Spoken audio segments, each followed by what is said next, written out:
भारत के इतिहास का सुनहरा पन्ना। ఓం శాంతి. భారతదేశ చరిత్రలో స్వర్ణిమ పేజ్. 15 अगस्त स्वतंत्रता दिवस। ఆగస్టు 15వ తేదీ స్వతంత్రతా దినము. सोने की चिड़िया भारत। భారతదేశము బంగారు పక్షి. भारत को पहले सोने की चिड़िया कहा जाता था। భారతదేశాన్ని మొదట బంగారు పక్షి అని అనేవారు. सब देशों की नजर भारत के ऊपर लगी हुई थी। అన్ని దేశాల వారి యొక్క దృష్టి కన్ను భారత్ పైనే ఉండేది.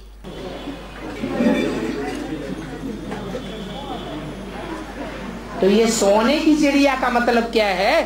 మరి భారతదేశాన్ని బంగారు పక్షి అన్నారు కదా, బంగారు పక్షి అంటే అర్థం ఏమిటి?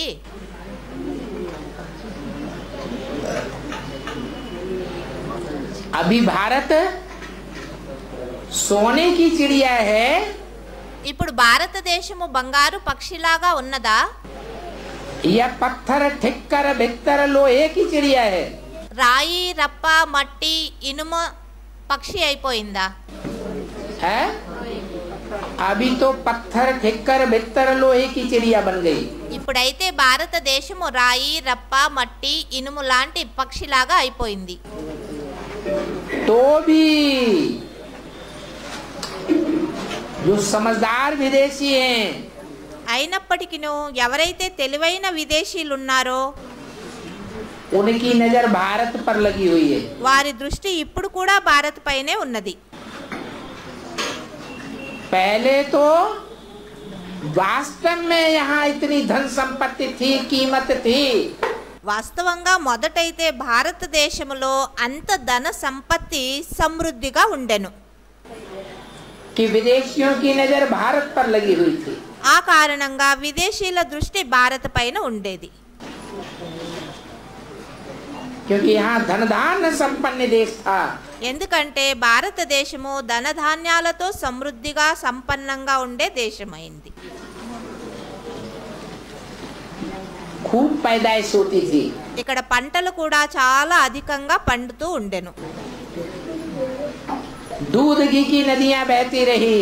పాలు నెయ్యి నదులు ప్రవహిస్తూ ఉండేవి.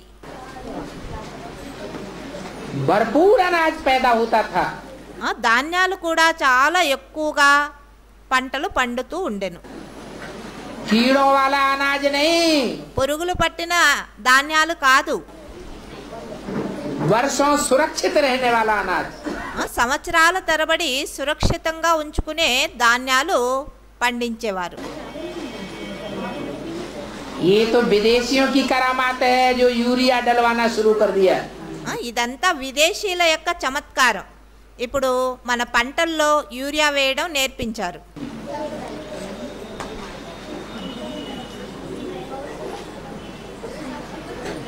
तो सोने की चिड़िया माना इतना कीमती देश था। భారతదేశాన్ని బంగారు పక్షి అన్నారు అంటే అంత సంపన్న దేశంగా విలువైన దేశంగా ఉండేది భారతదేశం. जिसकी शौहरत आकाश तक ऊंचाई तक फैली हुई थी। దీని యొక్క గౌరవ ప్రతిష్టలు ఆకాశాన్ని అంటుతూ ఉండెను. सब उसे अपने अंडर में करना चाहते थे और कर भी लिया। ఆ కారణంగా అందరూ భారతదేశాన్ని తమ కంట్రోల్లో తమ పిడికిల్లో బంధించాలని ప్రయత్నించి బంధించారు కూడా.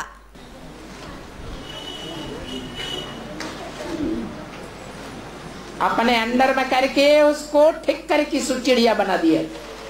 అందరూ తమ కంట్రోల్లో తీసుకొని తమ అండర్లో పెట్టుకొని భారతదేశాన్ని రాయి రప్ప లాంటి పక్షిగా చేసేశారు, బంగారు పక్షి నుండి.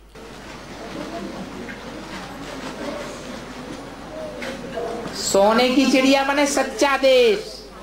బంగారు పక్షి అంటే అసలైన అర్థం సత్యమైన దేశము అని అర్థం. सच्चा उसे कहा जाता है जो कभी नष्ट नहीं होता। సత్యము అని దాన్నే అంటారు. ఎప్పుడైతే ఎప్పుడు కూడా అది నష్టం కాదో దాన్ని సత్యము అంటారు.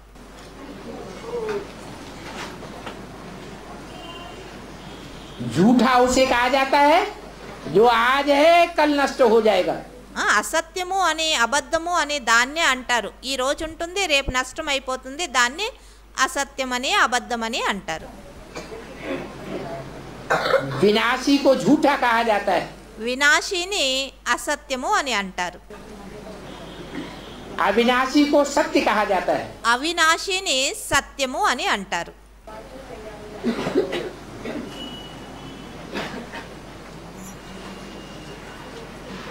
इसी देश में भगवान आता है। ఈ దేశంలోనే భగవంతుడు వస్తారు. सच्चा बाप आता है। సత్యమైన తండ్రి కూడా సత్యమైన భారతదేశంలోనే వస్తారు. इसलिए भारत को सोने की चिड़िया कहा गया। ఆ కారణంగానే భారతదేశాన్ని బంగారు పక్షి అంటారు. अब बच्चे समझते हैं आज से 5000 वर्ष पहले भारत सोने की चिड़िया थी। పిల్లలైనటువంటి మీకు తెలుసు, ఈ రోజుకి 5000 సంవత్సరాల పూర్వము భారత్ బంగారు పక్షిలాగా ఉండేది అని.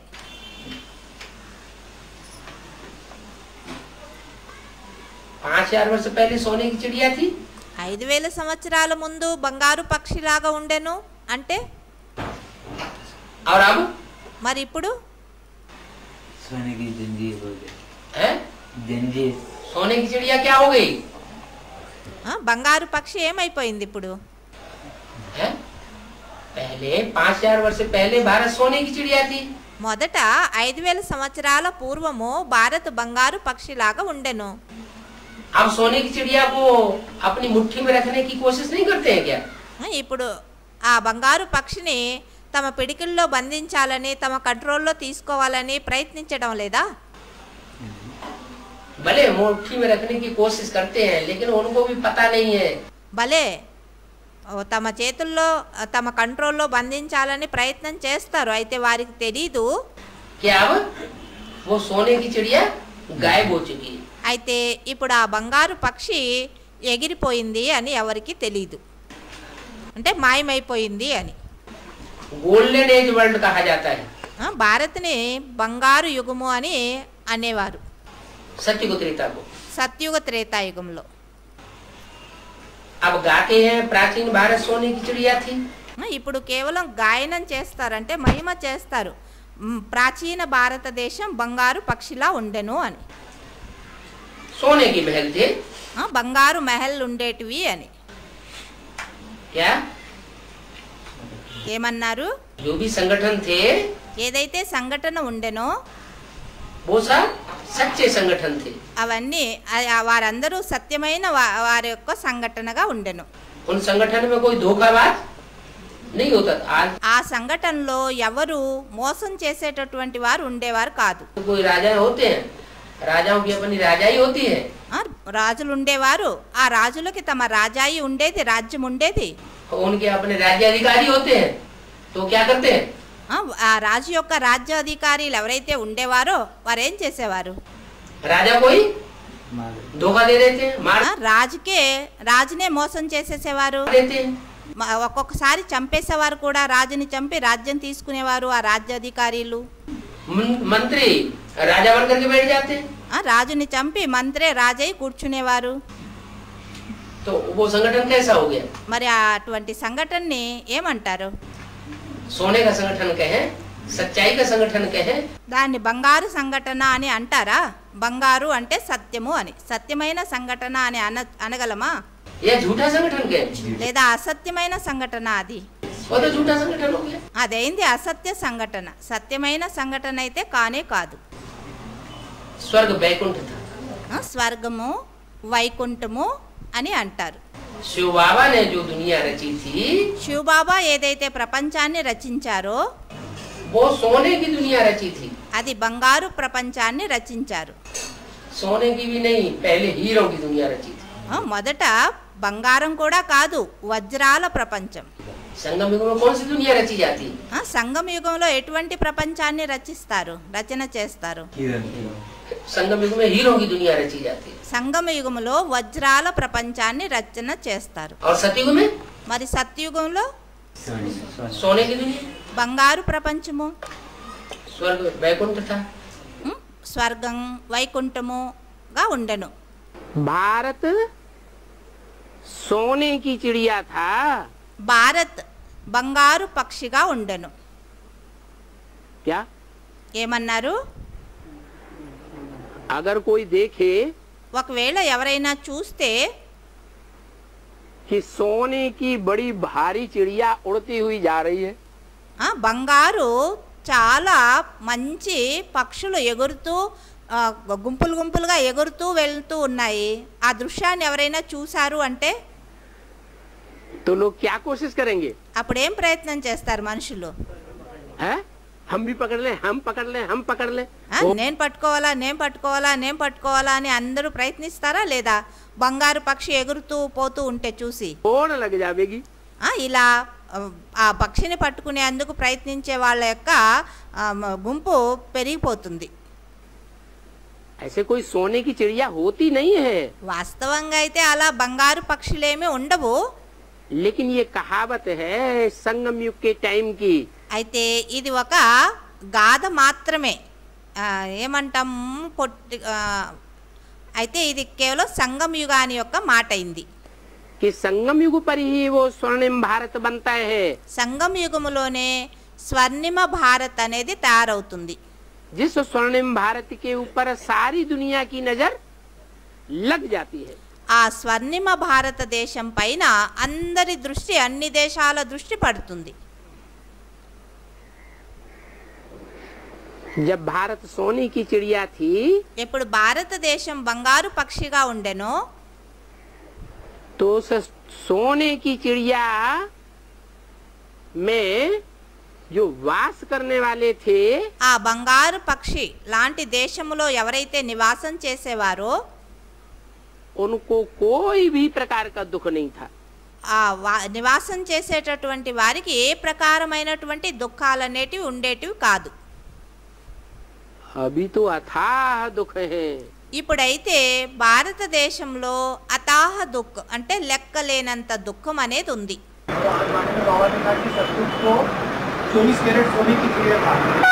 आगे पर कलयुग के अंदर भी अंग्रेज और मुस्लिम धर्म वालों ने भारत को सोने की चिड़िया कहा। भारत ఆ అన్న ఎవరో ప్రశ్నించారు, మొదట భారతదేశము 24 క్యారెట్ల బంగారు పక్షిలాగా ఉండెను, అయితే ఇప్పుడు కూడా బంగారు పక్షి అంటారు అనేదో అన్నారు. अब थोड़े ही सोने की चिड़िया है।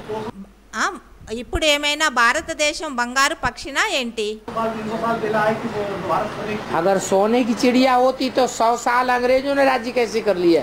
ఒకవేళ భారతదేశం బంగారు పక్షిలాగా ఉంటే అంగ్రేజీలు ఇంగ్లీష్ వారు భారతదేశంలో 100 సంవత్సరాల రాజ్యం ఎలా చేయగలిగారు? 500-600 साल मुसलमानों ने राज्य कैसे कर लिया? 500-600 సంవత్సరాల వరకు ముస్లిమ్స్ భారతదేశం పైన ఎలా రాజ్యం చేయగలిగారు? तो सोने की चिड़िया नहीं हुई ना। అంటే దీని భావార్థం భారతదేశం బంగారు పక్షిలాగా లేదనే కదా అర్థము. लोहे की चिड़िया बन गई, ఇప్పుడు ఇనుప పక్షిలాగా అయిపోయింది. कंट्रोल में आ गई मुसलमानों के, क्रिश्चियंस के। ముసల్మాన్లు మరియు క్రిస్టియన్ల యొక్క కంట్రోల్లో వచ్చేసింది భారతదేశం. सोने की चिड़िया थी सतयुग, బంగారు పక్షిలాగా సత్యుగంలో ఉండెను, जहाँ किसी का कंट्रोल नहीं था। అక్కడ ఎవ్వరి కంట్రోల్ అనేది ఉండేది కాదు. सारी धरती सारा आसमान हमारा था। మొత్తం భూమి ఆకాశము అంతా మనదిగానే ఉండేది. अभी सारी धरती हमारे कंट्रोल में है क्या? ఇప్పుడు మొత్తం భూమి మన కంట్రోల్లో ఉందా?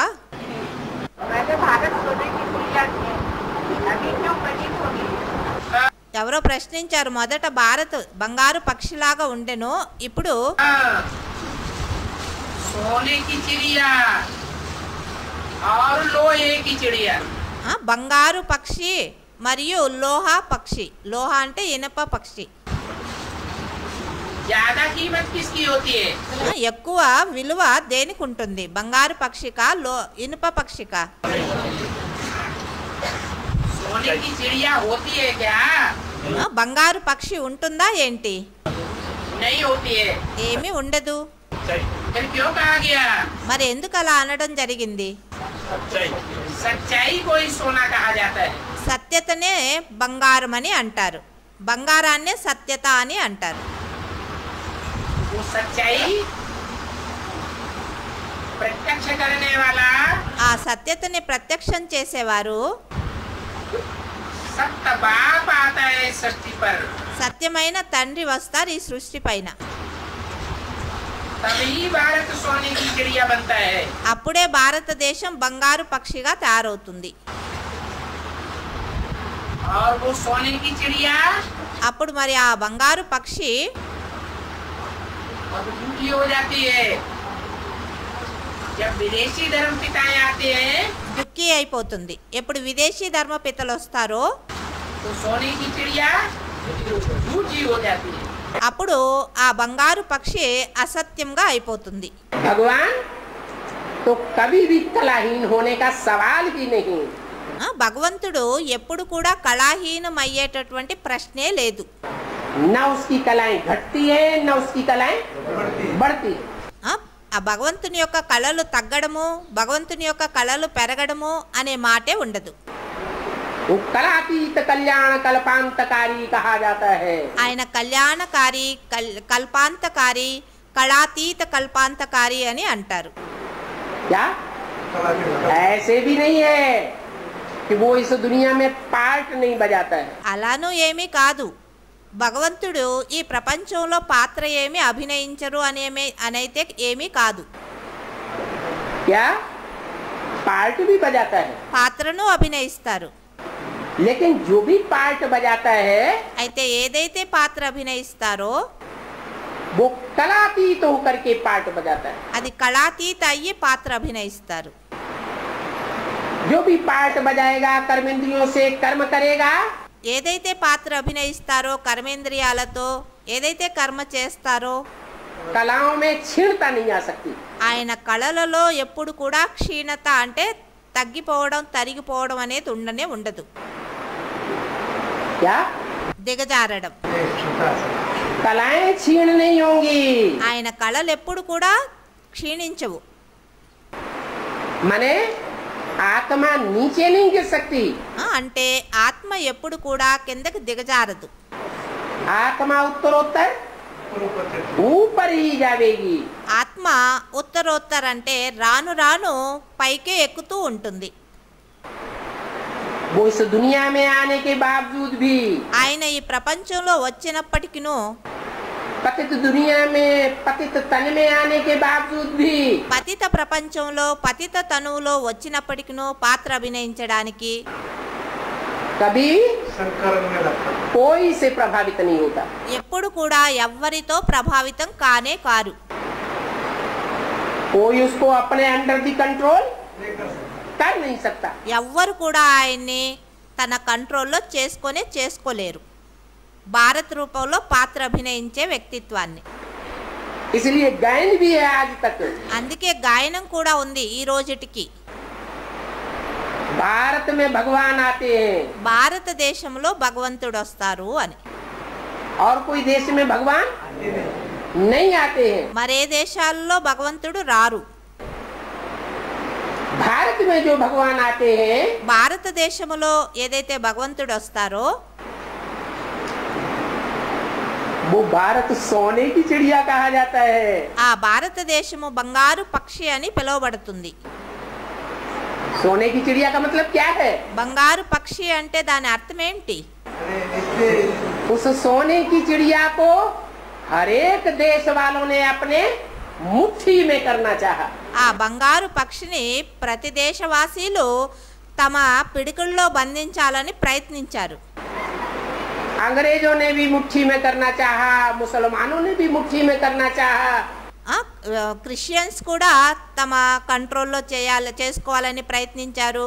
ముసల్మాన్లు కూడా తమ కంట్రోల్లో పెట్టుకోవాలని ప్రయత్నించారు.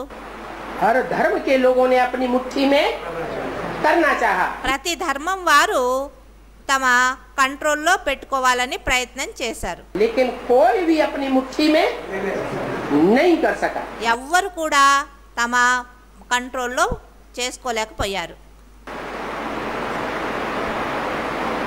कोई भी सदाकाल के लिए भारत को प्रभावित नहीं कर सका. ఎవ్వరు కూడా భారత్ని సదాకాలం కోసం ప్రభావితం చేయలేకపోయారు. ये भारत सिर्फ एक से ही प्रभावित होता है భారత్ కేవలం ఒక్కరితోనే ప్రభావితం అవుతుంది. और वो है भगवान बाप. మరి ఆయన అయ్యారు భగవంతుడైన తండ్రి. तो भारत किसकी औलाद हुआ? భారత్ మరి ఎవరి సంతానం అయ్యారు? उसका नाम ही साबित करता है. ఆయన పేరే ఇది రుజువు చేస్తుంది. भा माने रोशनी, ज्ञान की रोशनी. భా అంటేనే ప్రకాశము, జ్ఞాన ప్రకాశము. रत माने लगा हुआ. రత్ అంటేనే ఆ జ్ఞాన ప్రకాశాన్ని నలువైపులా వెదజల్లడంలో బిజీగా ఉండేవారు. काहे में लगा हुआ? ज्ञान की रोशनी में लगा हुआ. ఏ కార్యంలో బిజీగా ఉన్నారు? జ్ఞాన ప్రకాశాన్ని నలువైపులా వెదజల్లడంలో బిజీ. जब संपन्न स्टेज भारत की बनती है ఎప్పుడైతే భారత్ యొక్క సంపన్న స్టేజ్ తయారవుతుందో భారత్కి, तो उसका नाम ही पड़ता है नारायण. అప్పుడు ఆయన పేరే వస్తుంది నారాయణుడు అని. आयन माने घर, नार माने ज्ञान. ఆయన అంటే ఇల్లు, నార్ అంటే జ్ఞాన జలము. उसका कौन सा घर है? ఆయన యొక్క ఇల్లు ఏంటి, ఏదైంది? ज्ञान जल ही उसका घर है. జ్ఞాన జలమే ఆయన ఇల్లు అయింది. सच्ची स्वतंत्रता क्या है और वह कैसे प्राप्त हो सकती है? సత్యమైన స్వతంత్రత అంటే ఏంటి, మరి ఆ స్వతంత్రత ఎలా ప్రాప్తి అవ్వగలదు? गुलाम जी ने कहा जाता है, గులాం అని ఎవరిని అంటారు? उनका रोटी, कपड़ा और मकान ఆయనకి రోటీ అంటే రొట్లు, ఇల్లు, వస్త్రాలు दूसरों के ऊपर आधारित होता है या स्वाभिमानी होकर के, स्वाधीन होकर के रहते हैं. ఆయన ఈ రొట్టి కోసం, ఇంటి కోసం, బట్టల కోసం వేరే వాళ్ళపైన ఆధారపడి ఉండాల్సి ఉంటుందా, లేక స్వాభిమానంతో ఆయనకి ఇవన్నీ లభిస్తాయా? कैसे रहते हैं? ఎలా ఉంటారు? గులాం అంటే आधीन होकर रहते हैं. ఆధీనులయ్యి ఉంటారు. గులాంలు అంటే అన్నిటి కోసం వేరే వాళ్ళ ఆధీనంలో ఉండాలి. వాళ్ళు ఎప్పుడు రొట్టి ఇస్తే, అన్నం ఇస్తే అప్పుడు తినాలి, ఎప్పుడు వాళ్ళు బట్టలు ఇస్తే కట్టుకోవాలి, ఎప్పుడు వాళ్ళు ఉండడానికి చోటు ఇస్తే ఉండగలరు ఇంట్లో. వాళ్ళని గులాం అని, ఆధీనులని అంటారు. बताया पराधीन అందుకే చెప్పడం జరిగింది, పరాధీనులు सपने सुखदाई. స్వప్నంలో కూడా సుఖాన్ని అనుభవించలేరు. ఎవరు పరాధీనులు అయి ఉంటారో వారు. सपने में भी उनकी जो मन बुद्धि रूपी आत्मा है, స్వప్నంలో కూడా వారి మన్బుద్ధి రూపి ఆత్మ वो सुख के संकल्प आएंगे या दुख के ही संकल्प आएंगे. వాళ్ళలో స్వప్నంలో కూడా సుఖం యొక్క సంకల్పాలు వస్తూ ఉంటాయా, దుఃఖం యొక్క సంకల్పాలు వస్తూ ఉంటాయా? कैसे आएंगे? ఎలాంటి సంకల్పాలు వస్తాయి? दुख के ही संकल्प आते हैं. దుఃఖాన్ని యొక్క సంకల్పాలే వస్తూ ఉంటాయి ఎవరు పరాధీనులో వారికి. थोड़ा बहुत सुख के आ जाए कभी कभी, वो अलग बात. అప్పుడప్పుడు ఎప్పుడో ఒకటో రెండో అలా సుఖాన్ని సంకల్పాలు రావడం అది వేరే విషయం. लेकिन जास्ती అయితే ఎక్కువగా ఏ సంకల్పాలు వస్తాయి? दुख के ही संकल्प आते हैं. దుఃఖం యొక్క సంకల్పాలే వస్తాయి. तो गुलाम हुए ना, మరి వారు గులాములు అయ్యారు కదా. गाते भी हैं, मैं गुलाम मैं गुलाम मैं गुलाम तेरा. అందుకే గాయన మహిమ కూడా ఉంది. నేను గులాం నేను గులాం నేను గులాం అయ్యాను నీ యొక్క అని. किसका गुलाम? నీ యొక్క అంటే ఎవరి యొక్క గులాం? तेरा. तेरा माने किसका? నీ యొక్క అన్నారు. నీ యొక్క అంటే ఎవరి యొక్క? माया का गुलाम. మాయ యొక్క గులాం. माया माने మాయ అంటే काम, क्रोध, लोभ, मोह, अहंकार का क्या? కామ, క్రోధ, లోభ, మోహ, అహంకారాల యొక్క ఏమన్నారు? समुच्चय.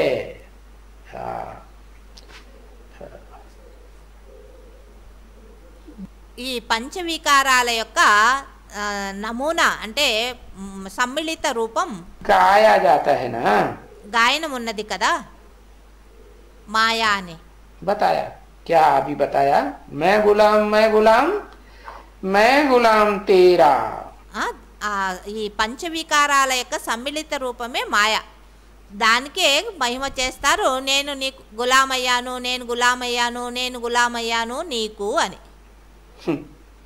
गुलामई करो. గులాం అవడము అంటే వాళ్ళ ఆధీనంలో ఉంటూ వాళ్ళకి వాళ్ళు ఎలా చెప్తే అలా నడుచుకోవడం.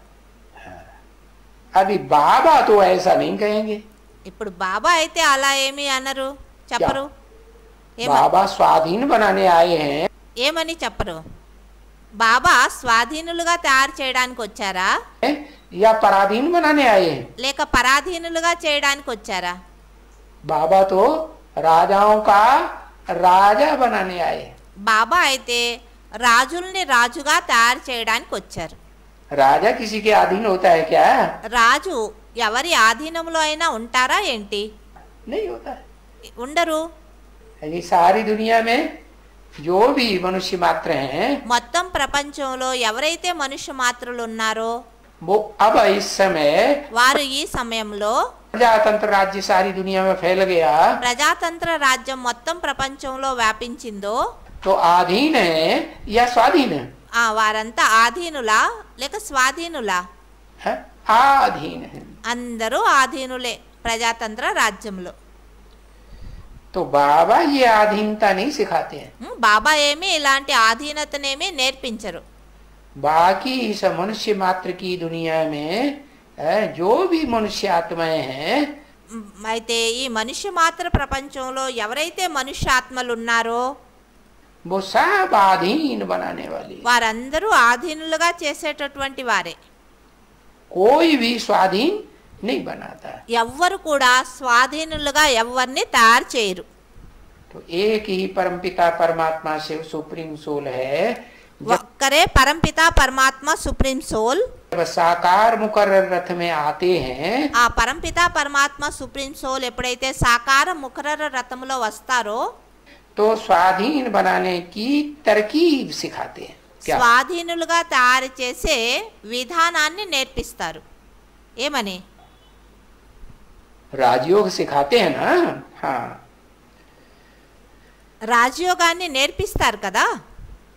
तो बाबा नहीं कहेंगे क्या బాబా ఏమీ అనరు. ఏమని? कि तुम गुलाम बनो किसी के. నువ్వు ఎవరికైనా గులాములు అవ్వండి అనేసి. क्या कहते हैं? బాబా ఏమంటారు? क्या करो पहले, ఏం చేయండి? మొదట अपन को आत्मा समझो. స్వయాన్ని ఆత్మ అని గుర్తించండి. आत्मा समझेंगे तो देह के कंट्रोलर राजा बनेंगे. ఆత్మ అని గుర్తిస్తారు అంటే అప్పుడు దేహం యొక్క కంట్రోలర్ రాజా అవుతారా या देह के अपनी देह के ही गुलाम बन जाएंगे. లేక తమ దేహానికే గులాములు అవుతారా? राजा बनेंगे. రాజాగా అవుతారు. राजयोग की पढ़ाई है. ఇది రాజయోగం యొక్క చదువైంది.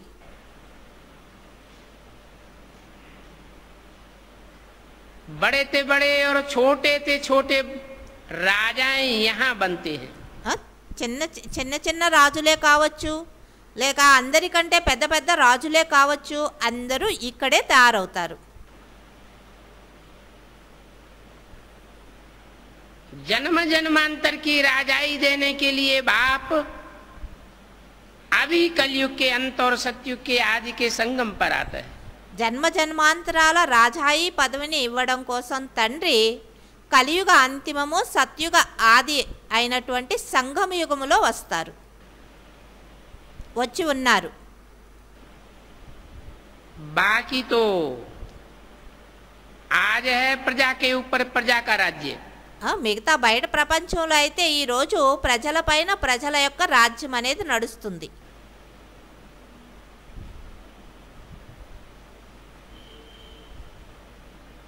ये अनेक मनुष्य गुरुओं के द्वारा सिखाई हुई अंतिम चीज है.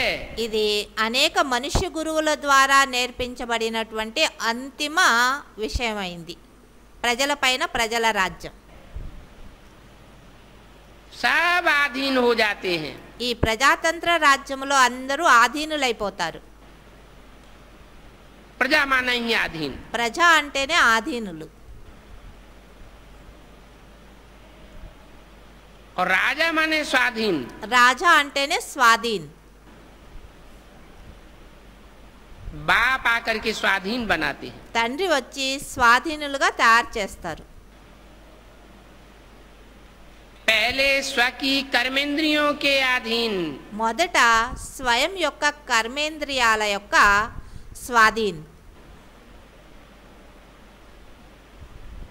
कौन कौन कितने हैं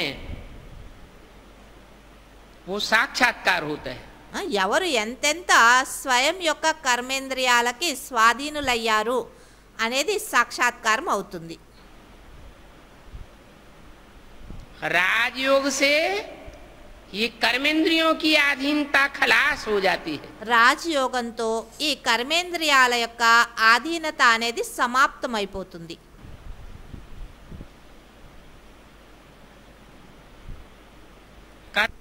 कर्मेंद्रियों की अधीनता जब खलास होती है కర్మేంద్రియాల యొక్క ఆధీనత ఎప్పుడు సమాప్తమైపోతుందో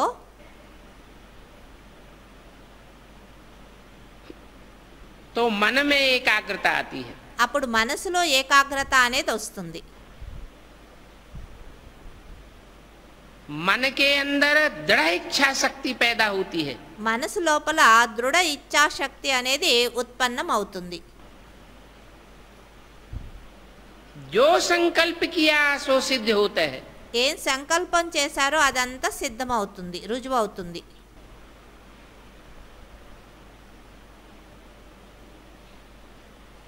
अभी तो सिखाने वाले गुरु ही अनलॉफुल हैं। ఇప్పుడు నేర్పించేటటువంటి గురువులే నియమానికి విరుద్ధంగా నడుస్తున్నారు. अनराइटियस हैं। చట్ట విరుద్ధంగా వ్యవహారం చేస్తారు.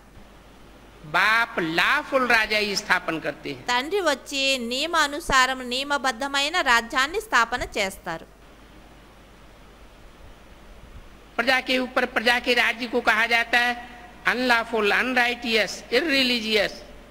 ప్రజల పైన ప్రజల యొక్క రాజ్యం ఏదైతే ఉందో ప్రజాతంత్ర రాజ్యము దీన్నే నియమ విరుద్ధమైన చట్టబద్ధమైన రాజ్యం అని అంటారు. అన్లాఫుల్ అంటే నియమాలని ఉల్లంఘన చేసేటటువంటి వారి యొక్క రాజ్యము అని. ఇన్సాల్వెంట్. ఇన్సాల్వెంట్ అంటే ఏ ప్రకారమైన సంపత్తి లేదు, నిర్ధనుల యొక్క రాజ్యము అని. భారత సత్యుగ में कितना साल्वेंट था। భారతదేశము సత్యుగంలో ఎంతో సాల్వెంట్ అంటే సంపన్నమైన దేశంగా ఉండెను. अभी देखो 84 का चक्कर लगाते लगाते ఇప్పుడు చూడండి 84 జన్మల చక్రాల్లో తిరుగుతూ తిరుగుతూ सब इंसॉल्वेंट बन गए। అందరూ ఇన్సాల్వెంట్ అంటే ఏమీ లేనటువంటి పేదవాళ్ళుగా అయిపోయారు. कहा जाता है हीरे जैसा जन्मा मूलक అని అంటారు కూడా, వజ్ర సమానమైన జీవనము చాలా అమూల్యమైనది అని. कौड़ी बदले खोया है। ఇప్పుడు గవ్వ సమానంగా మారిపోయింది. వజ్ర సమానమైన జీవనము ఇప్పుడు గవ్వ సమానంగా మారిపోయింది.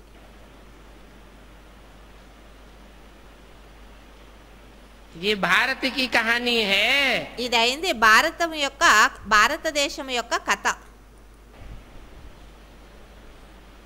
बाप कहते हैं तुम कौड़ियों के पिछाड़ी क्यों मरते हो। అందుకే ఇప్పుడు బాబా అంటారు మీరు గవ్వల వెనక ఎందుకు పడతారు. ఒక తండ్రి తప్ప మిగతా ప్రపంచంలో ఎవరైతే ఉన్నారో వాళ్ళందరూ గవ్వ సమానమైన వారే కదా, వారి వెనక ఎందుకు పడతారు. अभी तो लास्ट चांस है, बाप से वर्षा ले लो। ఇప్పుడు ఇది లాస్ట్ ఛాన్స్ అయింది, తండ్రితో వారసత్వాన్ని పొందండి.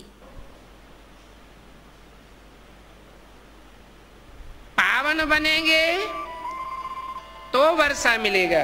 పావనులయ్యారు అంటే అప్పుడు వారసత్వం లభిస్తుంది. पावन नहीं बनेंगे तो वर्षा भी नहीं मिलेगा। పావనులు అవలేదు అంటే వారసత్వం కూడా లభించదు. बुलाते भी हो, हे पतित पावन आओ, పిలుస్తారు కూడా, ఓ పతిత పావన తండ్రి రాండి అని, आकर के पावन बनाओ। వచ్చి పావనం చేయండి అని. तो इससे सिद्ध है कि पहले पावन थे, అంటే దీని నుండి రుజువు అవుతుంది మొదట పావనంగా ఉంటిరి, तब तो याद करते हैं। అప్పుడే కదా స్మృతి చేస్తారు. नहीं तो याद क्यों करते हैं, बुलाते क्यों हैं? లేదంటే ఎందుకు స్మృతి చేస్తారు, ఎందుకు పిలుస్తారు?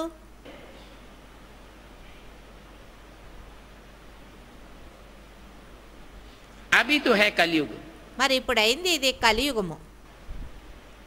बाप कहते हैं मैं पावन दुनिया बनाऊंगा, బాబా అంటారు నేను పావన ప్రపంచాన్ని తయారు చేస్తాను. और पावन दुनिया बनेगी तो पतित दुनिया का जरूर खलासा होगा। పావన ప్రపంచం తయారైంది అంటే పతిత ప్రపంచం తప్పక సమాప్తం అయిపోతుంది, जरूर विनाश होगा। తప్పకుండా వినాశం అయిపోతుంది. इसीलिए ये महाभारी महाभारत लड़ाई అందువలన ఈ మహాభారత యుద్ధము गाई हुई है। గాయనం చేయబడినది, మహిమ చేయబడినది. जो लड़ाई इस रुद्र ज्ञान यज्ञ से प्रज्वलित होती है, ఈ యుద్ధం అనేది ఈ రుద్రజ్ఞాన యజ్ఞము నుండే ప్రజ్వలితం అవుతుంది. तो ये राजयोग है। ఇది రాజయోగమైనది. अपनी अपनी मेहनत है। ప్రతి ఒక్కరిది తమదే అయిన శ్రమ. तुम राजाई के लिए पढ़ रहे हो, మీరు రాజాయి ప్రాప్తి చేసుకునేందుకు చదువుకుంటున్నారు. सन्यासी तो राजाई की पढ़ाई पढ़ाई नहीं सकते। సన్యాసులైతే రాజాయి పదవిని ప్రాప్తి చేసుకునే చదువుకోవడానికి సాధ్యమే లేదు. क्यों? ఎందుకని? क्योंकि राजाई तो प्रवृत्ति मार्ग में होती है। రాజాయి అయితే ప్రవృత్తి మార్గంలో ఉంటుంది. कोई राजा ऐसा देखा जो सन्यासी हो राजाई करता हो? ఎవరైనా రాజుని అలా చూసారా? ఆయన సన్యాసి మరి రాజ్యం చేస్తూ ఉన్నట్లుగా హిస్టరీలో ఉందా ఎక్కడైనా? है? राजाएं तो होते हैं प्रवृत्ति मार्ग में, और सन्यासी రాజాయి అంటేనే రాజులు ప్రవృత్తి మార్గంలో ఉంటారు, సన్యాసీలు सब निवृत्ति मार्ग के होते हैं। అందరూ నివృత్తి మార్గంలో ఉంటారు. అంటే కలియుగం మాట వేరు. तो ये तो राजाई की पढ़ाई पढ़ाई नहीं सकते। बेसिक नॉलेज वाले भी जितने हैं टीचर्स, ఆ సన్యాసులు రాజయోగాన్ని చదివించడానికి సాధ్యమే లేదు. బేసిక్ నాలెడ్జ్లో ఎంతమంది అయితే టీచర్స్ ఉన్నారో